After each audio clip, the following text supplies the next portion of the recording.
যারা বাড়িতে ভাবছো এই ওয়াল হ্যাঙ্গিং কোমোড বসাবো, ওয়াল হ্যাঙ্গিং কোমোড যে কেউ বসিয়ে দিতে পারে ঠিক কথায়, কিন্তু সঠিক প্লাম্বার দিয়ে বসাবেন।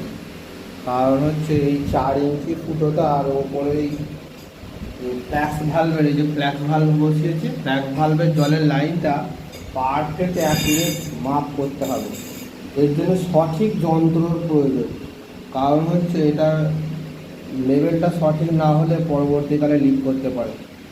এগুলো পুরোপুরি স্টিলের র্যাক বোল্ট। আমাদের ফুটো করার যন্ত্রটা দেখুন, আমরা ফুটো করছি। এটা হচ্ছে আমার কোর কাটিং বিট, যেটা 5 যা পাইপটা বেরিয়েছে, এটা গেল।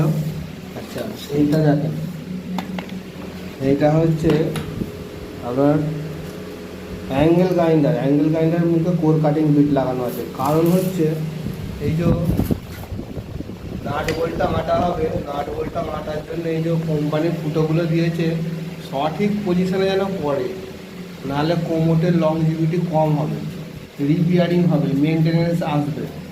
ফ্ল্যাক্স ভাল্ব যখন বসাবেন, ফ্ল্যাক্স ভাল্ব দিয়ে যখন ওয়াল হ্যাং কোমোট বসাবেন, একটুখানি চিন্তা ভাবনা করে বসাবেন।